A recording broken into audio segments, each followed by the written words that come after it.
All right, we're back. Part 2, finishing off our discussion of Backlash 2023. And as we finished off, we were talking about Bad Bunny's San Juan street fight against Damian Priest. Crazy affair.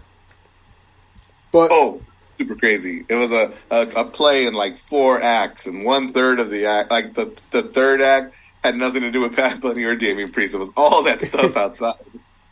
Yeah. And I'll mention this, sir, because it kind of ties into your question that we'll come to answer. But I found it kind of funny / ironic that they built it up as like a double main event or like co-main events or whatever. Mm-hmm. But then we get a cool-down match in between the 2 matches that are supposed to be the co-main events. How cool of a match, how much of a cool-down was it, Jack? It was such a cool-down that I, in fact, fell asleep at this point.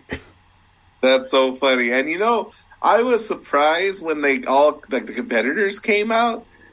And we're talking, of course, about the Bloodline, the Usos, and Solo versus Riddle, and the Unified Tag Team Champions, Kevin Owens and Sami Zayn. When all those guys started coming out, Jack, I was completely, like, flummoxed. I was like, oh, I guess they did announce this match. And Jack, can you imagine? I think a month ago when they did announce this match, this also could have potentially main evented because it's such a big story. Yeah. We've all kind of like, I don't know about you, but I got some like resolution from like WrestleMania, Yeah. What are we still doing here?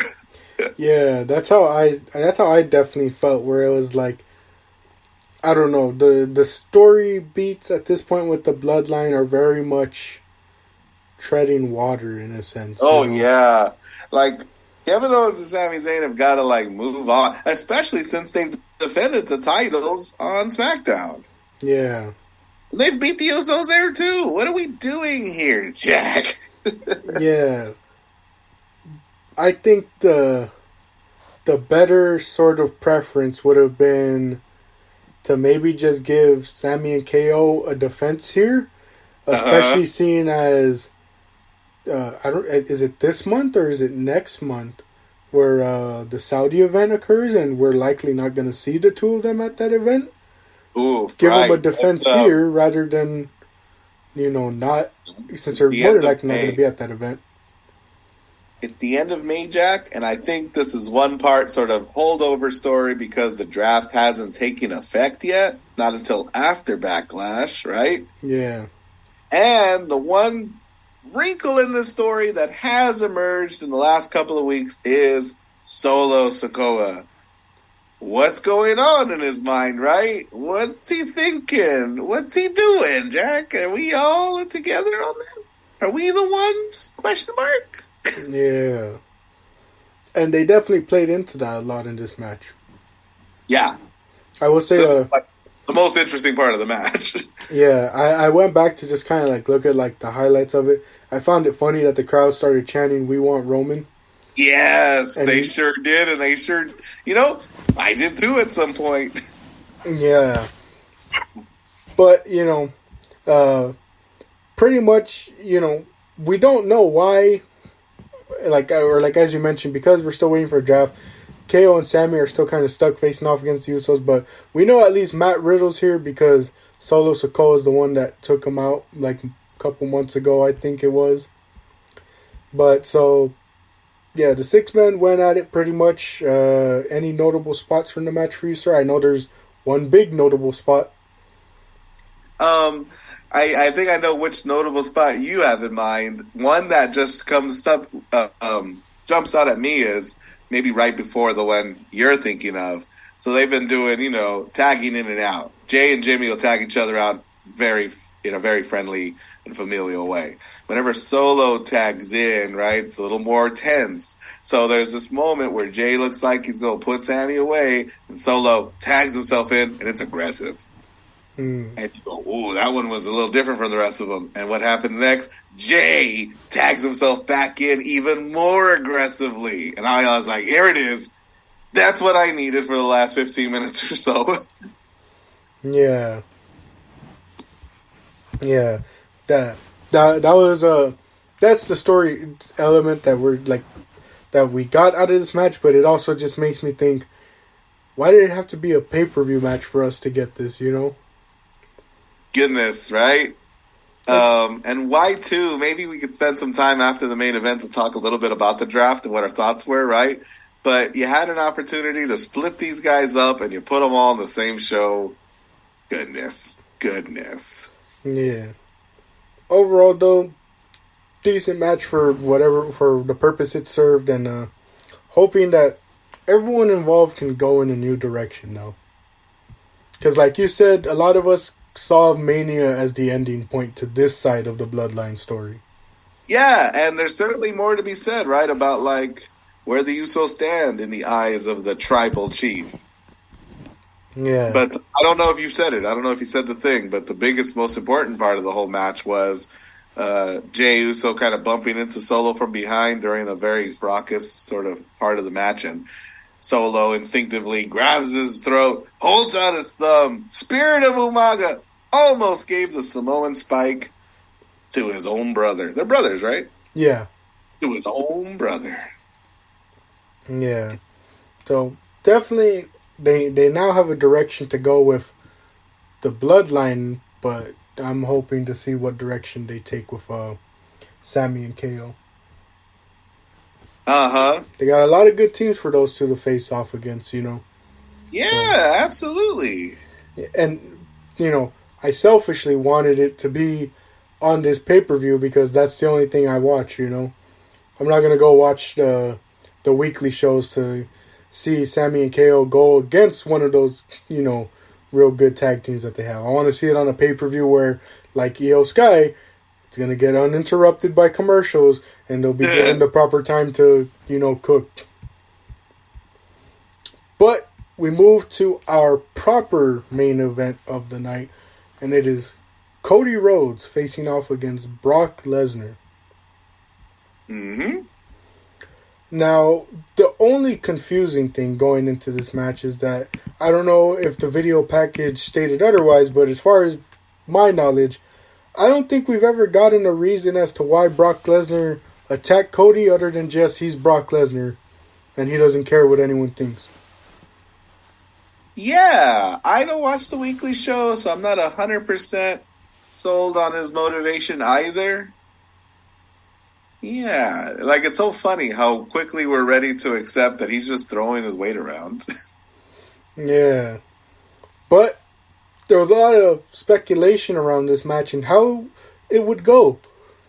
Would Cody go over in a hard-fought battle? Was it going to be a repeat of SummerSlam 2014 and Brock was going to squash Cody? Yeah. You know? Goodness. Definitely a lot of story elements they could have gone to, especially if we're telling this whole story of Cody overcoming all these different adversities. Uh-huh. But we immediately start off and the two just wasted no time and started going at it with each other, you know. Cody leapt out of the ring right onto him, right? Yeah. He hit him with anything he could get his hands on, and because the bell hadn't rung yet, I believe, he was using everything. So the steel chair, the steel steps, the table, you know, he was doing everything. And then finally when the bell rang, Cody, again, just was continuing everything that he could, you know, disaster kicks. He tried to go for another one, and that's when he was hit with a German suplex by Brock Lesnar. If we're going to get, you know, Suplex City, which Corey Graves described as Ciudad de Suplexes, I do appreciate when we transition so fluidly from one move to a suplex, right? The disaster kick catches a midair, hits that German. I'm like, oh, if I'm going to have to eat this move 1,000 times as a viewer, I at least appreciate how different we get to it. Yeah. The two continue badly, though. And then, I forget how this happens, but the turnbuckle gets exposed at one point. You know, Cody was like grabbing onto it, and we're going in for another suplex, and as he's, you know, lifted for the suplex, he like lets it go, and it hurls into the crowd, and the crowd get real mad because you can tell the camera never hits it, but you can tell that those people took that turnbuckle back from that crowd. Yeah, I think they were seriously booing that event. They were like, "Boo you, give it back to him," that kind of thing. Oh man. But this leads to Brock Lesnar running at Cody in the corner. Cody moves, and Brock Lesnar hits that turnbuckle face first and is busted wide open. And he hits, yeah, I think, at what point did he ever have, because it happened so quickly from impact to blood, I think, when did he cut himself? Did he cut himself before he hit the turnbuckle? No, man, he hit his head with that turnbuckle and cut his head open hard way, and it comes gushing out. My coworker thinks it was a blood capsule. You could see the blood emanate from his forehead, and it is gushing. Yeah, and it was further open when when Cody was hitting him with a bunch of punches to the forehead. Oh yeah, and Cody is covered in blood that's not his. Like he's hugged a lamppost that was just painted red. His arms, his chest, I think it's in his hair. Yeah. Cody, again, tries to take the most advantage of this situation he can. He hits a Cody cutter, he hits 2 crossroads back to back, and Lesnar still kicks out. Yep, and we're going to get hit by an F5, and Cody kicks out. You're like, oh, let's go. Level up. Yeah, he then gets Cody in the Kimura lock, and Cody is only barely able to escape it by pinning Brock's shoulders down and getting a 3 count. What'd you think of that, Jack? I wouldn't mind the ending so much if WWE wasn't telling this story of Cody having to overcome adversity in order to get to Roman's title. Uh-huh. And it's funny that Cody is the one overcoming adversity when Brock Lesnar is the one dying of blood loss. Yeah. And how is it overcoming adversity if you roll up the guy and quickly just run out the ring, to celebrate and escape? Like, that's like peak heel stuff right there, and yet... Really, it's true, and I was really surprised that, he ran as quickly as he did, as if, to avoid something, right? Yeah. But Jack, how even? So, Rhodes pins him, he runs out, Brock's left there, dumbfounded and not sure what happened. Why and how, Jack, does his blood stop spurting from his forehead? I swear to God, you're looking at a dry face, and that cut is deep. And you're just like, I don't even know, is he, with all of his, might, controlling his blood flow?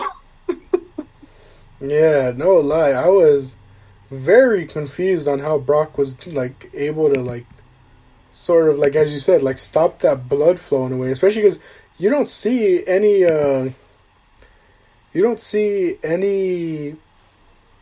doctors or medical staff, go to attend to him.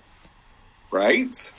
So, yeah, I was very much confused on just how all of the, how they got that blood. I don't even remember seeing them give him a towel or anything. And you know what's funny? The ref puts his gloves on, and you think they would have stopped something because it was coming out so much. But you think also, I'm not going to tell Brock Lesnar to do anything he doesn't want to do. You know what? He's just going to fight. Let somebody yell at me about not stopping this match. You stop him. Yeah, no lie. Golly gee.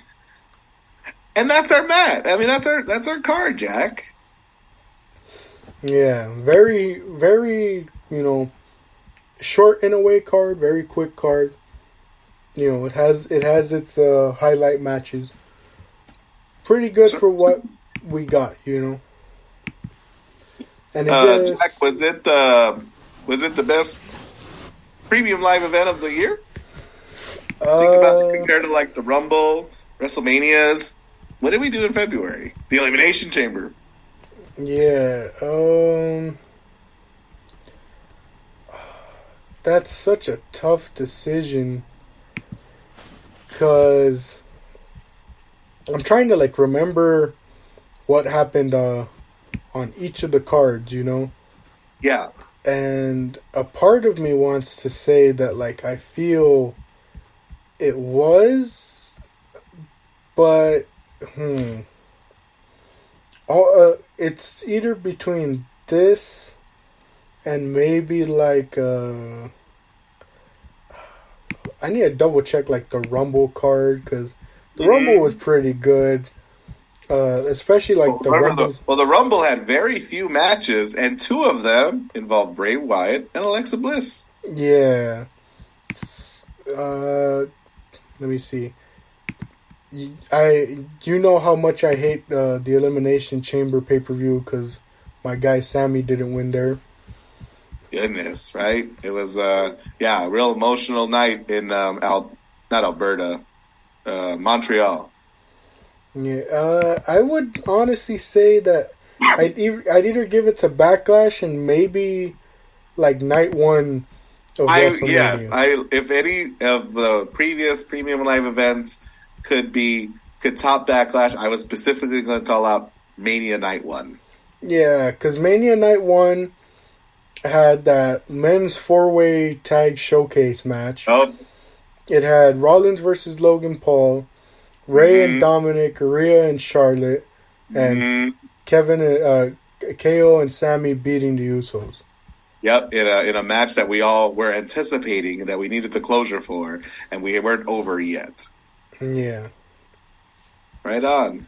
Yeah, I definitely put it between... hey, Backlash is the one to beat now. You know, the non-WrestleMania pay-per-view. Yeah. And it definitely had a lot of people... between this and Elimination Chamber, it had a lot of people wanting more international shows. Yeah! We're going to the UK this summer for Money in the Bank, right? Yeah. Mm-hmm. Yeah. It's something people have noticed where they're like, I don't know, it just seems like a lot of these international places appreciate the shows more. Did you hear about All In? Yeah. AEW's foray into the United Kingdom market, doing very well in pre-sales. Yeah. I don't know what the confirmed numbers are, but they're somewhere between 60 and 70K right now for Wembley, which is absolutely crazy. Goodness gracious. Yeah. We got Forbidden Door 2 going up to Canada. Yes, sir. You know, we got a lot of these international markets showing that, you know, making their cases for more of these wrestling shows to come out, you know. Uh-huh. Yeah, and it sounded like the wrestlers had a really good time in Puerto Rico this weekend. They were really, you know, excited about the, like, WrestleMania season vibes that the crowd was giving them. Yeah. And it definitely maybe brings up a whole conversation that I've seen people bring up when it comes to AEW's touring, and that is, could it be a thing of, like, especially for WWE's case, because of how many shows they do, or their house shows, their weekly shows, the pay-per-views, could it be a thing of, like, these markets not appreciating it as much because of how often they get it, you know? Like, I think so. Like, a lot of people, when they look at, you know, AEW, like, the Dynamite, like, weekly shows, when they do it, especially, like, in the East Coast, and, like, sometimes the crowds aren't the best, or, like, the sales may not be the best, and people are like, it's because they keep going back to those markets. They're, like, running them dry in a sense, while they have markets that are waiting for them to come, like LA, like, especially a lot of the people on the West Coast, LA, Seattle, Portland. You know what's interesting and frustrating? Bad Bunny is one of the best booked superstars of this company, and it has a lot to do with, like, scarcity, you know? We don't see him a lot, but when we do, every time we do, it's a big deal, right? It's a very eventful moment. He's not there week to week. We're not burning him out or burning ourselves out on him like we are like Seth Rollins, right? Yeah. Roman Reigns is another one where, for some reason, they can get it right. Like, we're going to keep him. He's going to be special when he's there. And I don't understand why they don't apply that to more people, you know? Yeah. AEW used to be good at that. Remember when a guy would disappear for a couple of weeks, but that's only because they were putting the light on somebody else? Yeah. But they had, like, a deep enough roster, and they were, like, aware of that, so that they were just sort of cycling people through. Yeah, I mean, they're trying to get back on track with it, but AEW also used to be really good at that with the whole. I think like Tony Khan described it as like rotation in a sense, like almost like to the sports level, where he was like, sometimes you're not going to see certain competitors on, and that's because we're trying to rotate the talent around so that everyone feels fresh, you know? Yeah. Maybe in one quarter, you know, as we're building to a pay-per-view, you're going to see a lot more of this guy and this guy, and then in the next one, you're not going to see them that often. But we're still going to at least maybe throw them in here or there, and now with Ring of Honor, hey, you might see them pop in there for a show or two, you know, just to keep them, you know, booked and busy, but, you know, also still, you know, like, you know, keeping them in this sort of, still keeping them in the spotlight, but not in as a prominent role as they maybe were in the previous rotation, you know? Yeah.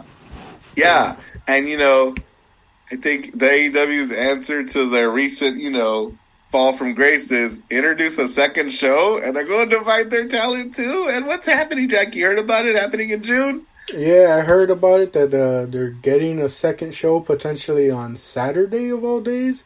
Which people are already like, that could be a pretty tough day because of the UFC, MMA fights and all that, but Warner seems pretty confident that they want to give them a Saturday show. Yeah. Both companies, both big, like AAA companies, have all the talent in the world. It's the stories that they're writing or not writing. You know what I mean? Like, that's the difference maker. Yeah. You got all the right tools. Goodness gracious. And you got people who want to watch. You got 60,000 people in the UK alone who want to watch this stuff. Yeah. Especially like one of the main ones right now. Swerve and Keith Lee. They broke up at Full Gear, or well, no, they showed up at that Ring of Honor one, and that's where they like officially broke up. Right. And the development has been scarce because it's like, oh yeah, it's like, I don't like, to me, even someone who like tunes into a lot of their shows, I still really can't give you a full like timeline since that. What's the final? What was the final Ring of Honor show? What was it called? The Final Destination. Was it that one? Yeah, you know, when they finally broke up there, it's like I can't give you a timeline from then till now of like what the story has been between the two of them. Mm-hmm. But I can give you like, for the most part, a direct timeline of how this Elite versus Blackpool Combat Club story has come. So it's like, kind of like how you were saying with Roman, they got it in one area, but they can't seem to get it with other areas, you know? Yeah. And like that. So, I wonder, the draft, you know, is said and done. The dust is settled. I wonder what your thoughts are. Like, what are the best draft picks? And what do you think are, like, the most questionable draft picks?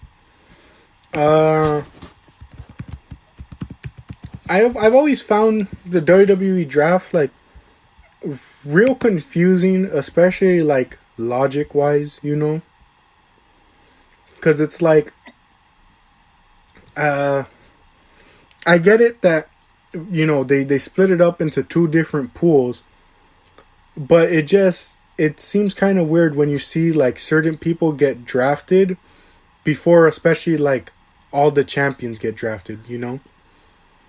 Like SmackDown drafted the Street Profits instead of Imperium.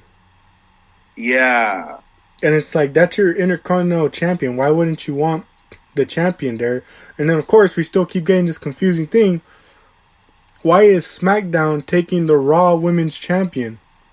Why is Raw taking the SmackDown Women's Champion? Why are we just doing this thing of belt swapping?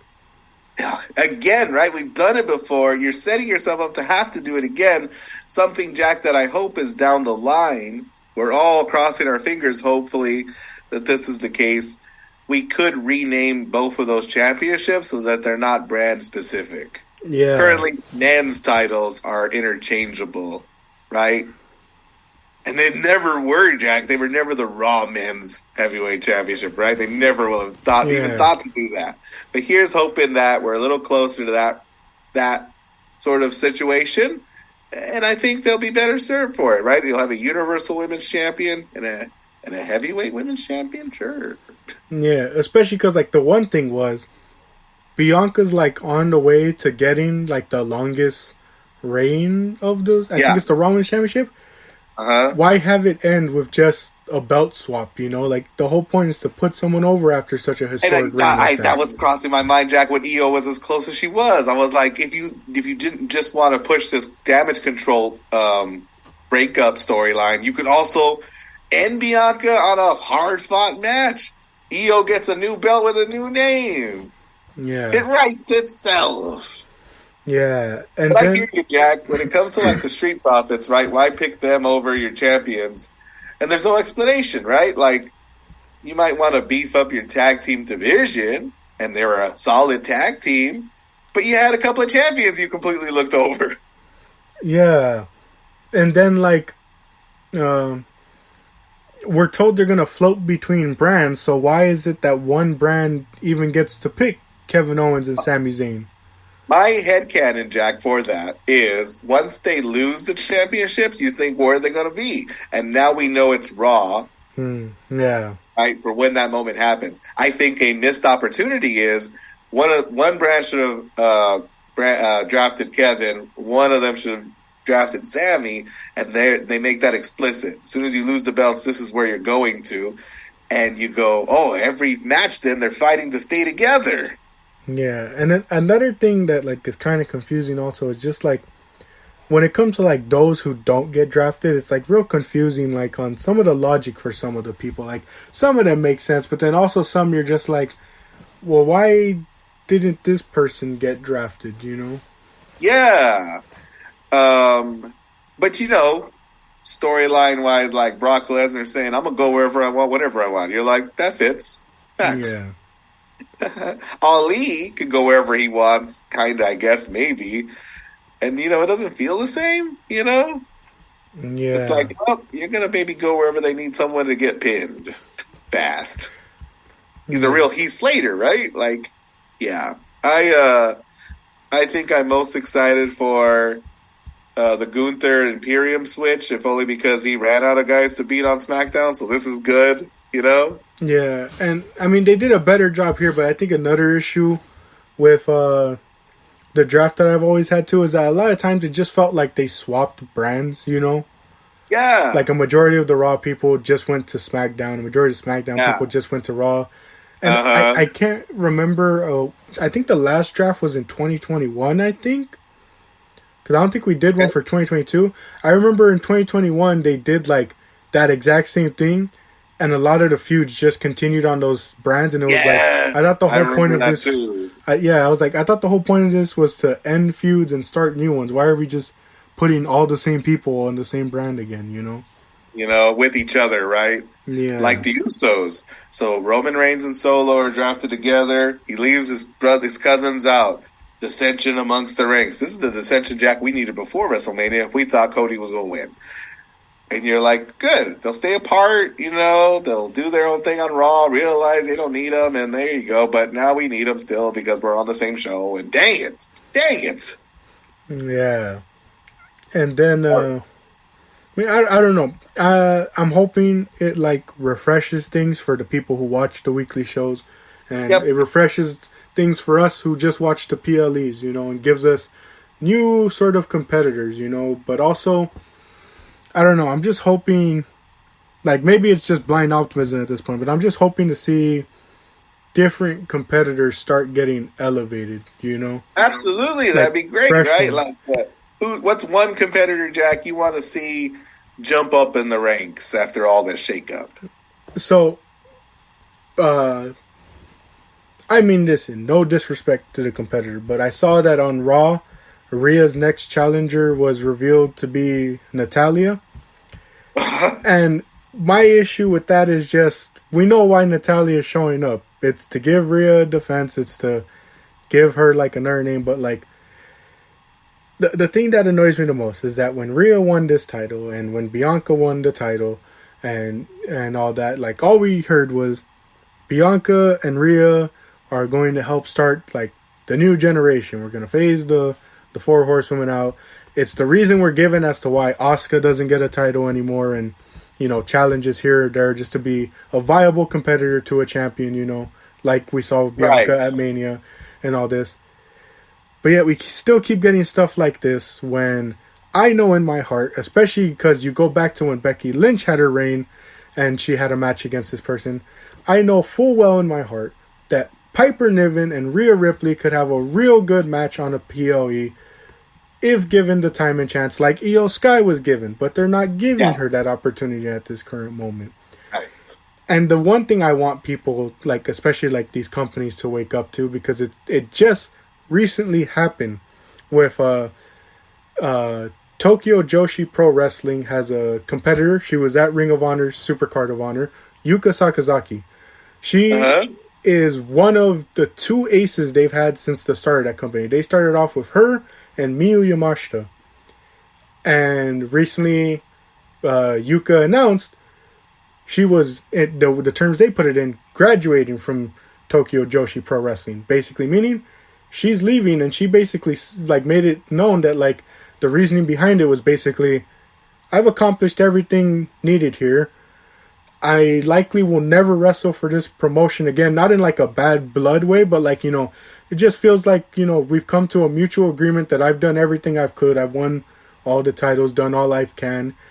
And it was like a subtle like jab towards like the company, basically saying, I'm leaving and you need to start preparing the future for when, not only when I leave at the end of the year, but who knows if your other superstars that you constantly rely on could leave, So like now it has all the people who watch that promotion saying like, here are the young competitors that we've been asking this promotion to elevate for years, but they haven't because they've been complacent with their two aces and the other two pillars that they have, because they also have like a thing like or four women known as the four pillars in Tokyo Joshi Pro Wrestling.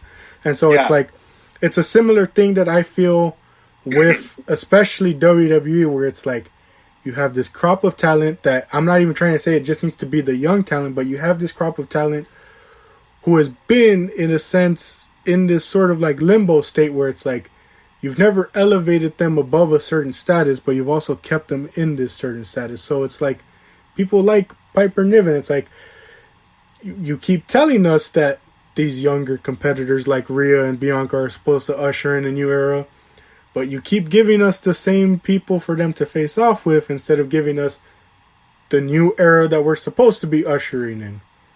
Goodness. Couldn't have said it better myself, sir. Yeah, that's just what I hope, like as much as this company does a lot of things that annoy me, especially non-wrestling wise, like in their own endeavors outside of the wrestling world, they very much annoy me and all that. I still hope for the best of the competitors that they employ, And we saw a bit of that where they included NXT in this draft and superstars that were able to get called up. Yep. And we did see, let me see, 1, 2, 3, 4, 5 were called up on the first night. 1, 2, 3, 4, 5, 6 were called up on the second night. Oh, I didn't realize there were that many. Yeah. We had, let me list them off to you. We had Alba Fire and Isla Dawn drafted to SmackDown. They're holding titles. Yeah. Anything can happen. Indy Hartwell drafted to Raw. Even though she held the title, anything can happen. Yeah. This one was a bit funny. I saw people like making jokes about it, like saying that it was like a, in a sense like a super senior in a way, where Apollo Crews was drafted back to Raw. That's right. They showed him like celebrating, and everyone was like, well, he's been drafted before, but it's just funny to see like him celebrating as if like he hasn't been there. But I think the headcanon people have is he's looking at this as a second shot, Absolutely. JD McDonough from NXT to Raw. I may be the most excited about. Zoe Stark from NXT to Raw. And then on the second night, Pretty Deadly, Elton Prince and Kit Williams got drafted to SmackDown. Katana Chance and Kaden Carter got drafted to Raw. Cameron Grimes got drafted to SmackDown. And Long overdue. Yeah, in the supplement draft, we had Odyssey Jones drafted to Raw. Interesting. Indus Sher, which is Jinder, Sangha, and Veer Mahan drafted to Raw as the stable. Another fifth-year senior. Yeah. And Grayson Waller getting called up from NXT. That's right. That one people were waiting on. Yeah. I think people most surprised that Braun Breaker was not called up. Yeah. There was definitely a big bully in NXT, I suppose. There's a lot of superstars that I was kind of surprised with the crop of talent from NXT that they decided could be drafted. But it makes sense because, you know, a lot of the people that were fantasy booking to get called up, it's like they still need big names and heavy hitters for NXT. But also, there is still certain names that you're like, yeah, they should be called up by now. Like, that's a long time coming. Like how you said with Cameron Grimes, I don't think anyone would be too upset if Ilya Dragunov got called up in this draft at any point. Nope. You know, but, you know, they're bringing in these newer talents. They still have the newer talents as well that they have in this draft, like I mentioned, like Piper Niven, like Bronson Reed. I'm trying to think of other talents that we could like definitely see elevated to a certain degree. But, you know, we have all these different talents, and I would rather see, like, the whole point of the draft is to freshen things up, you know? Yeah. A Candice LeRae could easily have a great match with Rhea Ripley, especially if you do something similar like with the Zelina match where it's like the whole size thing. You know, female David versus Goliath. Yeah. Female Goliath. So that's sort of my thinking. I want to see things freshen up. I want to see certain talent, especially in the women's side of things, you know, as big of a fan as I am of a lot of the women on this roster, it's like I want to see them, you know, do better in a sense, you know, like, or I want to see better for them in the sense of like, let them, you know, go out and showcase, you know, like, because a lot of times, I don't know, it just feels like they don't get as much opportunity, you know? Yeah. Like, especially, it's a whole separate thing, but, like, when it comes to, like, you know, when they, like, rewrite the shows or, like, they have to cut something, how many times do we see, like, a women's segment get cut? And it's just, like, I'd much rather, like, see them get the opportunities, especially because they have a wider variety, in a sense. At least, in my opinion, that could be, like, elevated further to, like, a mid-card, upper mid-card, even, you know, main title contender status. Yeah. I will say, though, the one confusing thing to me, I don't know if you feel confused by this as well, sir, but don't you think it's a bit odd to have Austin Theory, LA Knight, and Grayson Waller all on the same brand? There's a lot of stories you can tell, but are you saying, like, they all kind of fit the same mold a little bit? Yeah, they all kind of fit the same mold, serve the same purpose for a lot of feuds. I don't know what you're talking about. LA Knight is one of a kind, right? He's LA Knight, yeah. I realized as I was talking, like, he doesn't have, like, a nickname I could lean on. Well, oh yeah, he's on SmackDown. Hold on, wait. Did this? Oh! Cameron Grimes is on SmackDown as well. Would love to see a callback to him and LA Knight in NXT. Yeah, you're just talking about doing something different. You're like, let's run back that NXT feud, eh? That would be a good way to introduce the audience, at least to. I feel like that was some of the best work we got from both men. I feel like it could be a good introductory to the fans of Cameron Grimes. Okay. Yeah, to answer my own question, Jack, I'm most excited to see where LA Knight fits in all of this. I think that guy is my Piper Niven, right? Like, just like, strap the rocket to him. Just, you know, he's an old school, like, he's got an old school feel, you know? Yeah. He's like called back to an era I long for, and he's just super funny. Like, he's the what of this generation. Yeah. Definitely, I agree with you. Like, basically what I've been saying the entire time, there's a lot of wrestlers on this roster that I would say strap the rocket to immediately, basically. Goodness. You don't have to push them to title contention immediately, but start elevating them to that level. And I think it's too early to pose this question now, Jack, but maybe around Night of Champions time, I'm going to pick your brain. Who do you think's going to win Money in the Bank? Not now. Let's wait a month, see how things play out, and how our answers change to that question. Yeah. But first off, with about 4 minutes remaining, we got to answer the question you posed at the end of the first episode. Should Bad Bunny versus Damian Priest in the street fight have main evented Backlash? Your answer? I think it should have. I also think it should have. Yeah, with everything that they threw in that match, it was like that thing, like how many people were saying, how are they going to top this right after, you know? They didn't. Yeah, that was the absolute peak of the show, and it definitely should have ended the night, especially if you were going to bring out everyone, you know, for the Puerto Rican crowd to go crazy for Carlito and Savio Vega and all that.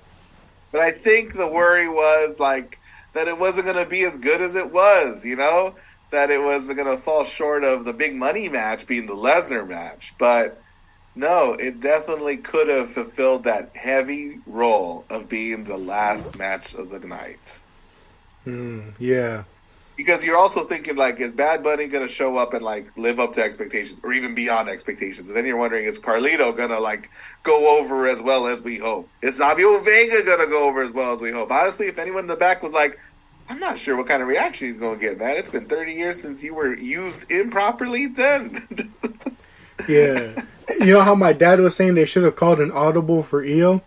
Yeah. They should have called an audible when they did that segment backstage where Savio Vega gave him. You hear it. You have to, like, after, like, I'm going to give you this Puerto Rican flag adorned kendo stick. And when you hear that reaction, yes, Jack, they should have been like, all right, we mixing up the card, y'all. Yeah, definitely. Oh, man. But, yes. I believe it's in June, the Saudi Night of Champions event, I believe. May 27th, the night of the wedding that I'm going to. Oh, the 27th. That's at the end of the month. It is. Those are usually in the morning. I'll have to see if I'm back in time, because I think my family and I are planning to go to Arizona to visit my grandma. Oh, that sounds fun. And yes, it's going to be that Memorial Day weekend, so I'll be out of town in Riverside for a wedding, and I'll probably be catching it well after I get home, too. Yeah, so that would definitely have to be one that comes down to the week of where we let everyone know when we plan to do that one. Yeah. But with all that being said, thank you all for joining for this episode. Been fun talking about not only Backlash, but the draft as well, and sort of our hopes and optimisms, as well as touching a little bit on the outside wrestling world, as always. But thank you all for joining for these past 2 episodes. We'll likely see you at the end of the month for Backlash, or not Backlash, Night of Champions. But until then, I've been Jack, joined by Mr. Solis. Thank you all for joining for these 2 episodes, and we'll catch you on the next one.